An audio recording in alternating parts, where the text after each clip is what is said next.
지난주에는 요한이 하늘에서 두루마리를 먹었던 이야기를 전했습니다. 두루마리를 먹을 때 천사가 입에서는 달지만 배에 들어가면 쓰리라. 그리고 내가 많은 백성과 나라와 방언과 임금에게 다시 예언하여야 하리라. 이 말씀은 그 당시에 박해받는 상황에서 다시 복음을 전해야 한다는 겁니다. 로마 제국은 가이사가 주이다. 가이사르 퀴리오스를 강요했습니다. 요한은 황제를 숭배하지 않고 예수가 주라는 것을 고백하면서 그는 반모섬에 유배되고 고난을 당합니다. 그런데요, 내가 다시 예언하여야 하리라 이 말씀은 내가 복음을 전하다가 반모섬에 유배가 되었는데 그리고 계속 로마가 핍박하고 있는데 그 상황에서도 예수가 주되심을 전해야 한다 이런 의미가 있습니다. 여기서 하게 되는 질문이 있습니다. 이 시대에 어떻게 예수를 주로 전할 수 있는가? 주를 전하면 핍박을 받고 생명의 위협을 받는데 이 상황 속에서 어떻게 복음을 전할 수 있는가? 여기서 나오는 답이 두 증인 감람나무와 촛대의 이야기입니다. 이게 무엇을 말하는가? 두 증인은 예수를 그리스도로 전하는 사람이라고 할 수 있습니다. 그가 굵은 베옷을 입었다는 건 회개하고 애통하고 고난을 당하는 걸 상징한다고 할 수 있습니다.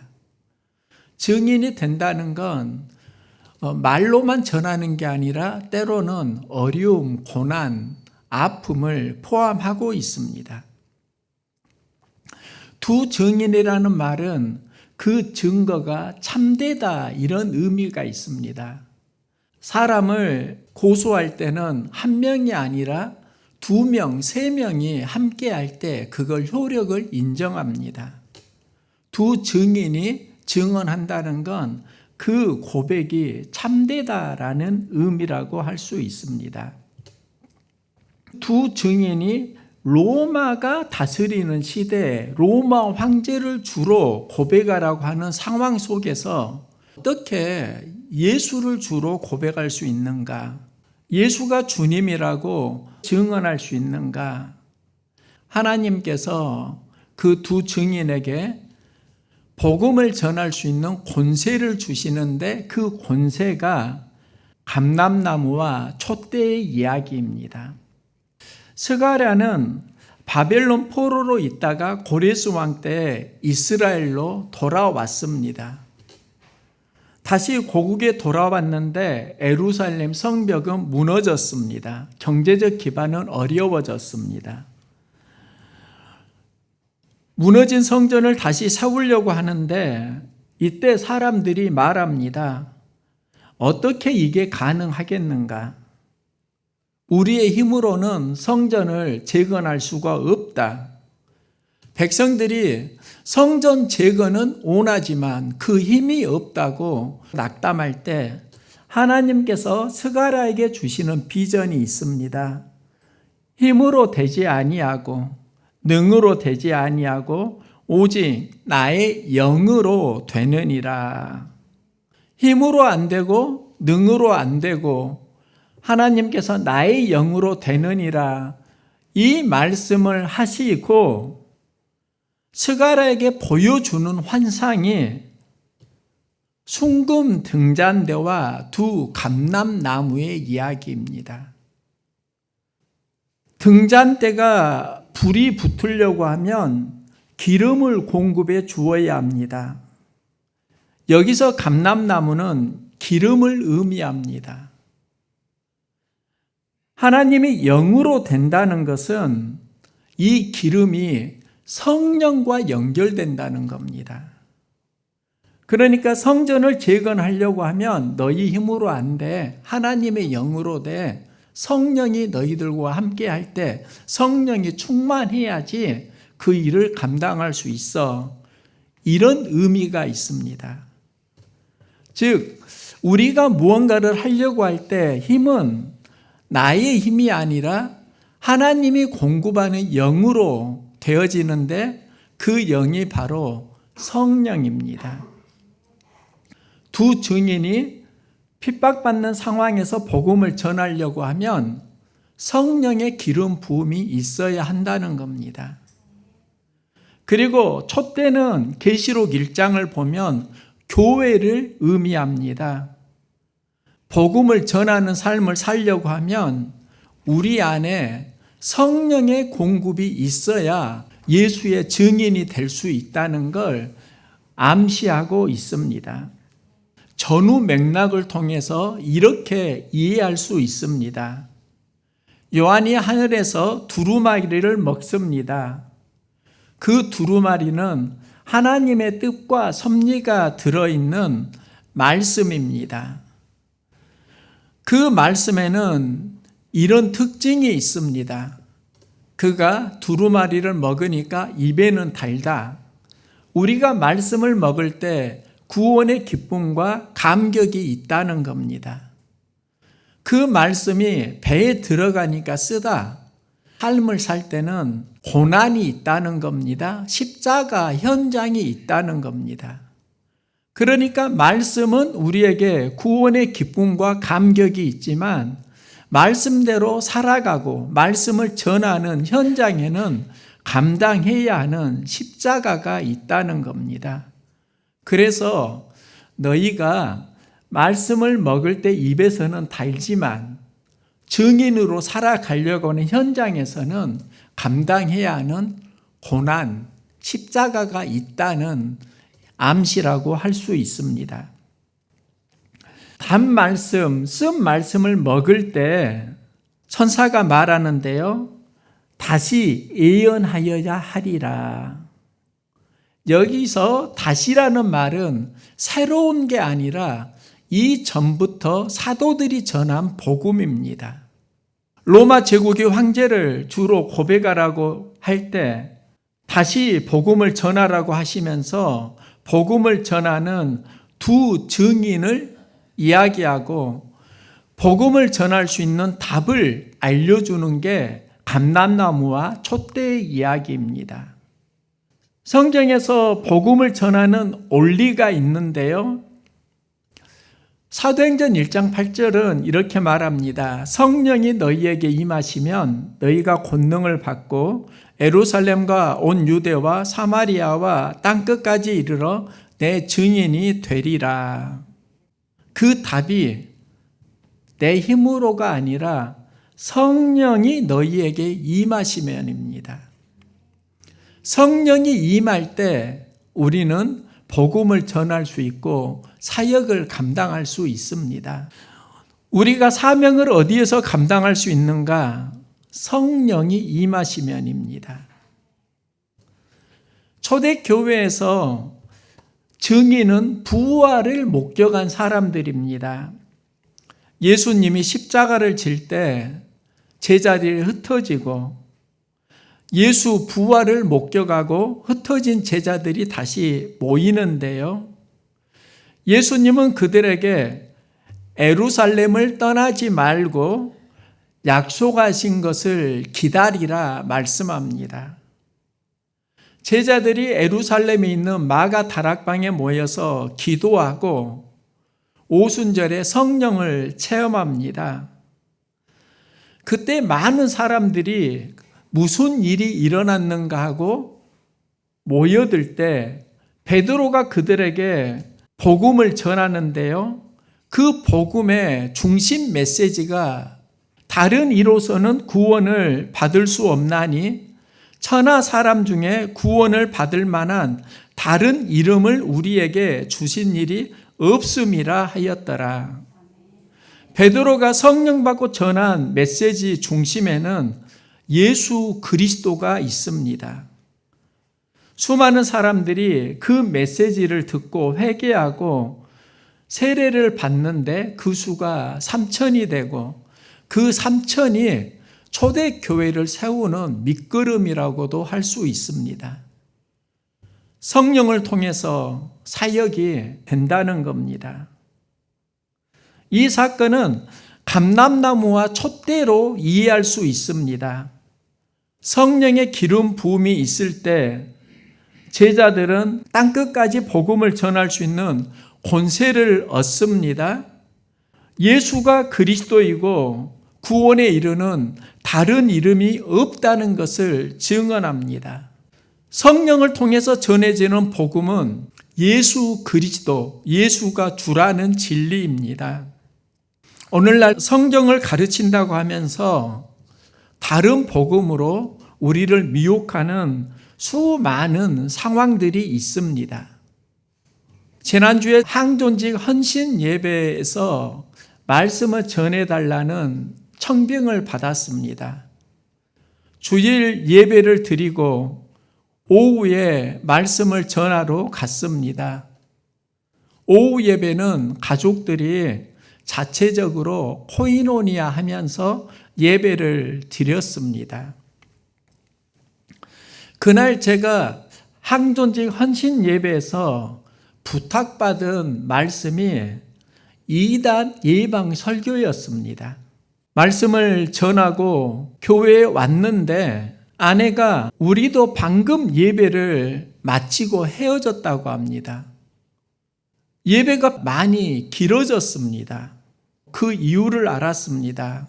한 주간 가족들이 어떻게 지냈는가 서로 나누면서 교제를 했는데 그때 한 집사님이 인문학 강좌를 듣고 있고 그곳에서 성경을 가르치는데 잘 배우고 있다. 이 말씀을 하셨습니다. 가족들이 놀라면서 물었습니다. 교회 밖에서 인문학 강좌를 듣고 성경을 가르친다고요? 그러면서 이단에서 가르치는 것 같으니까 조심해야 한다. 이 이야기가 나온 겁니다. 그러면서 이야기가 길어졌는데요. 인문학 강좌를 들은 집사님은 이렇게 말씀합니다. 성경을 배우는데 틀린 게 없고 이상한 것을 못 느꼈는데요. 틀린 것이 없는 것이 아니라 무엇이 잘못되었는지를 아직은 모르고 계시는 겁니다. 이게 무서운 겁니다. 우리가 알고 당하는 게 아니라 모르면서 당한다는 겁니다. 집사님은 그곳이 어떤 곳인지 모르고 성경 공부를 하고 있었고 교회를 비운 사이에 가족들이 자체적으로 예배를 드리면서 그 이야기가 나누어지게 되었고 그 상황을 알고 집사님에게 전화를 드렸습니다. 집사님에게 두 가지를 물었습니다. 집사님께서 가신 그곳이 어디예요? 집사님께서는 그 장소를 정확히는 모르시고 첨단이라고만 하셨습니다. 나중에 제가 알고 보니까 AMCT 5차였습니다. 12층 건물인데 그 건물 한 칸에 인문학 강좌로 교리를 가르치고 있었습니다. 제가 또 하나 집사님에게 그곳에서 무엇을 배우셨어요? 집사님은 이런 말씀을 하셨습니다. 홍수 때는 노아가 있고 그런 말을 하는 겁니다. 시대별 구원자를 지금 배우고 있다는 걸 알 수 있었습니다. 시대별 구원자는 이런 식으로 진행이 됩니다.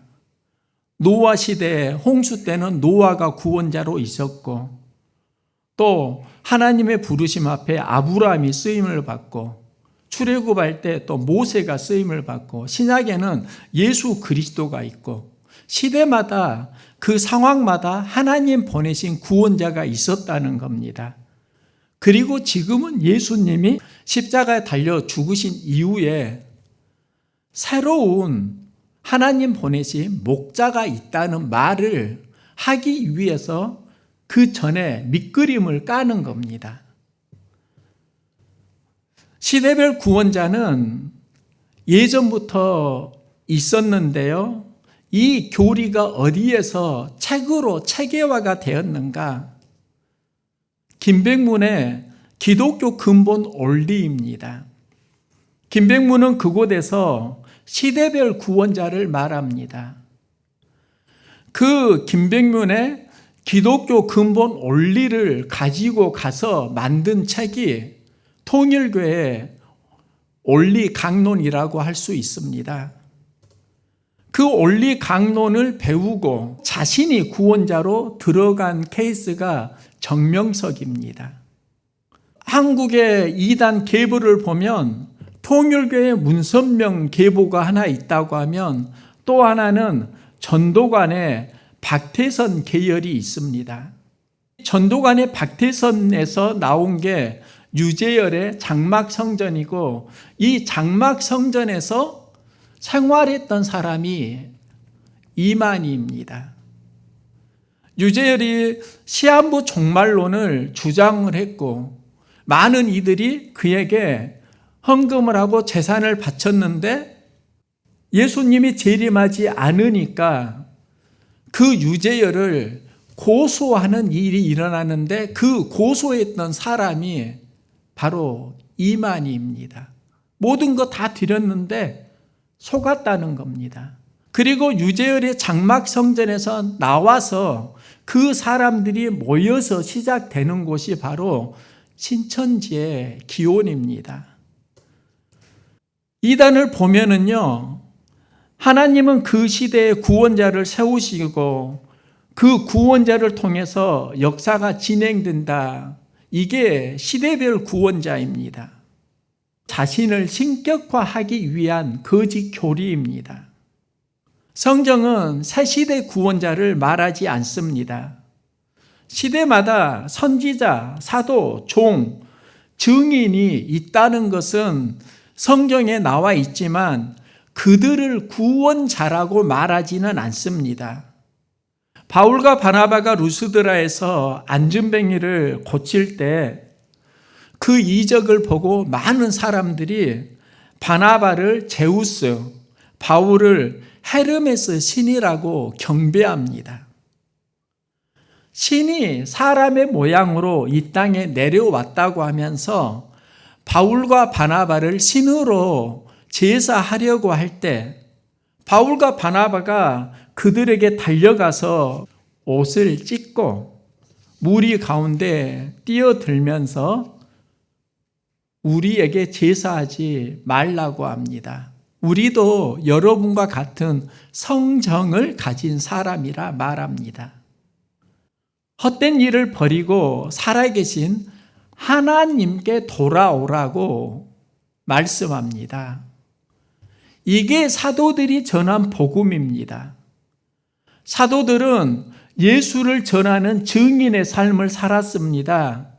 자기 자신을 증거하지 않았습니다. 바울은 나는 그리스도의 종이고 십자가 은혜로 구원받은 죄인이라고 말합니다. 베드로가 환상을 보고 고넬료 이방인에게 복음을 전하러 갑니다. 고넬료가 하나님이 보낸 베드로를 보고 기뻐하면서 그 앞에 엎드려서 경배합니다. 베드로가 그를 이렇게 세우면서 말합니다. 나도 사람이라. 자신을 신격화하지 않습니다. 그리고 예수 그리스도를 고넬료에게 전합니다. 사도들이 병자를 고쳤습니다. 귀신을 많이 쫓아냈습니다. 때로는 죽은 자를 살리기도 했습니다. 그때마다 그들은 능력의 주체가 자신이 아니라고 고백하고 하나님이라고 말합니다. 예수 그리스도를 증언합니다. 계시록에서 요한이 천사에게 엎드릴 때 천사가 말합니다. 나는 너와 함께 된 종이니 하나님께 경배하라. 천사는 하나님께 영광을 돌리도록 합니다. 그런데요, 사탄은 다릅니다. 하나님을 섬겨야 되는 천사가 하나님을 섬기지 않고 자기 자신이 하나님처럼 경배를 받으려고 하다가 사탄이 됩니다. 하나님께 돌려야 되는 영광을 가로채면서 악한 영이 된다는 겁니다. 하나님을 섬기는 존재가 아니라 자신이 하나님이 되려고 했던 게 사탄의 기온입니다. 지금 이단이 자신을 신격화시켜가는 교리로 이용하는 게 시대별 구원자입니다. 그때는 누가 구원자이고 오늘날 이 시대는 구원자로 보낸 약속의 목자가 있다. 이긴 자가 있다. 그러면서 자신을 신격화하는 게 시대별 구원자입니다. 성경은 마지막 시대에 새로운 구원자를 찾으라고 말하지 않습니다. 예수님은 말세에 적 그리스도가 나타나서 미혹하니까 조심하라고 경고를 하고 있습니다. 두 증인이 복음을 전하는데 하나님께서 감람나무와 촛대에 권세를 주시는데요. 내 힘이나 내 지식이 아닌 성령의 기름 부음으로 전해야 한다는 겁니다. 감람나무는 기름이고 촛대는 교회입니다. 교회가 복음을 전하려고 하면 기름을 공급받아야 하는데 그 기름이 성령이라는 겁니다. 성령을 힘입지 않고는 복음을 전할 수 없다는 말씀을 보여주고 있는 겁니다. 계시록을 공부하면서 저에게 찾아온 확신 하나는 분명히 있습니다.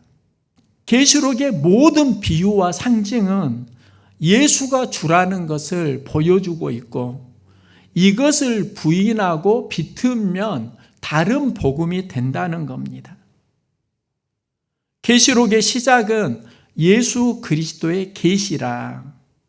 예수 그리스도에 대한 이야기가 계시록의 상징과 비유로 나오고 있는데요.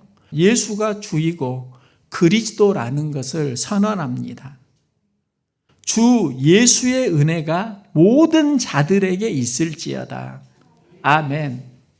복음의 마지막 말씀입니다. 그 말씀이 무엇을 의미하는가? 우리가 만나는 로마 황제가 있습니다. 복음으로 살려고 애쓸 때 핍박하고 박해하는 상황이 있습니다. 그 상황 속에서 예수를 고백하고 예수 은혜로 살아가자. 로마 제국은 황제를 주라고 강요할 때 계시록은 로마를 직접적으로 비난할 수가 없었습니다. 그래서 상징으로 계시록을 기록하게 되었고 계시록에서 멸망받을 바벨론은 로마 제국을 의미합니다. 로마 제국이 그리스도인들을 핍박할 때 그리스도인들이 고난을 당하고 때로는 생명의 위협을 경험할 때 로마가 너희를 지금 힘들게 하지만 어린 양 예수가 승리한다. 그리고 전하는 게 멸망받을 바벨론 이야기입니다. 로마 제국이 하나님 앞에서 무너진다. 우리가 이 시대에 누구인가? 예수 그리스도를 전하는 증인입니다. 어떻게 우리가 증인의 삶을 살아갈 수 있는가? 그 답이 감람나무와 촛대의 비유입니다. 기름이 있어야 촛대에 불이 타오르는 것처럼 우리 안에 기름 부음, 성령의 충만함이 있어야 권능을 받고 예루살렘 온 유대 사마리아와 땅끝까지 이르러 복음을 전하는 증인이 될 수 있다는 말씀입니다. 나의 죄를 사하시기 위해 십자가에서 죽으시고 다시 사흘 만에 사망 권세 이기고 부활하셨습니다.